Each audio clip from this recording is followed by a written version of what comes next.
شوہر کے حقوق۔ نبی کریم صلی اللہ علیہ وسلم نے فرمایا، عورت اپنے رب کا حق ادا نہیں کر سکتی جب تک اپنے شوہر کا حق ادا نہیں کرتی۔ سورہ النساء آیت نمبر 34 میں اللہ سبحانہ و تعالیٰ فرماتا ہے، مرد عورتوں کے نگران ہیں کیونکہ اللہ نے ان میں سے ایک کو دوسرے پر فضیلت دی ہے، اور کیونکہ مردوں نے اپنے مال خرچ کیے ہیں، چنانچہ نیک عورتیں فرما بردار ہوتی ہے، مرد کی غیر موجودگی میں اللہ کی دی ہوئی حفاظت سے اس کے حقوقوں کی حفاظت کرتی ہے۔ اس کا مطلب یہ ہے کہ اللہ سبحانہ و تعالیٰ نے مردوں کو قوام بنایا ہے، بریڈ ارنر بنایا ہے، انہیں ایک ایکسٹرا پوزیشن دیا ہے۔ ایک دوسری حدیث میں شوہر کے حق کو سمجھانے کے لیے بتایا گیا ہے کہ اگر ہسبینڈ کو پوری باڈی پہ زخم ہو جائے اور بیوی اپنی منہ سے زخم کے پیپ کو نکالتی ہے، اگر کوئی بیوی ایسا کام کر بھی لے تب بھی وہ اپنے شوہر کے حق کو ادا نہیں کر سکتی۔ نبی اکرم صلی اللہ علیہ وسلم نے فرمایا، اگر میں کسی کو کسی کے لیے سجدہ کرنے کا حکم دیتا تو میں عورت کو حکم دیتا کہ وہ اپنے شوہر کو سجدہ کرے۔ ایک دوسری حدیث میں بیان فرمایا کہ اگر میں کسی کو اللہ کے سوا کسی کے لیے سجدہ کرنے کا حکم دیتا تو عورت کو حکم دیتا کہ وہ اپنے شوہر کو سجدہ کیا کرے۔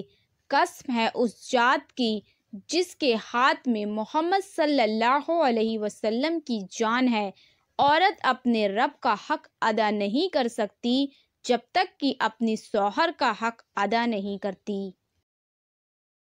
رسول اللہ صلی اللہ علیہ وسلم نے فرمایا، میں نے دوزخ دیکھی، آج کا اس سے زیادہ ہیبت ناک منظر میں نے کبھی نہیں دیکھا، اور میں نے دیکھا کہ اس میں عورتوں کی تعداد زیادہ ہے۔ صحابہ نے عرض کیا، یا رسول اللہ ایسا کیوں ہے؟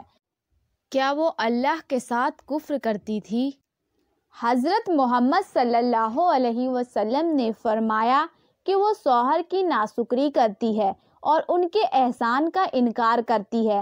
اگر تم ان میں سے کسی ایک کے ساتھ زندگی بھر بھی ایسا سلوک کا معاملہ کرو، پھر بھی وہ تمہاری طرف سے کوئی چیز اس کے لیے ناگواری ظاہر ہوتی تو کہہ دے گی کہ میں نے تو تم سے کبھی بھلائی دیکھی ہی نہیں۔ کیا آپ جانتے ہیں کہ وہ کون سے ایسے کام ہیں جو شوہر کی اجازت کے بغیر عورت کو نہیں کرنی چاہیے؟ آئیے حدیث سے سنتے ہیں۔ رسول اللہ صلی اللہ علیہ وسلم نے فرمایا، عورت کے لیے جائز نہیں ہے کہ اپنے شوہر کی موجودگی میں اس کی اجازت کے بغیر نفلی روزے رکھے، اور عورت کسی کو اس کے گھر میں اس کی مرضی کے بغیر آنے کی اجازت نہ دے۔ ایک دوسری حدیث میں بیان فرمایا کہ جنہیں تمہارے شوہر ناپسند کرتے ہو اور تمہارے گھر میں ایسے لوگوں کو آنے کی اجازت نہ دیں جنہیں تم اچھا نہیں سمجھتے۔ بیوی کے لیے اس کے شوہر کی مال کی حفاظت کرنا واجب قرار دیا گیا ہے۔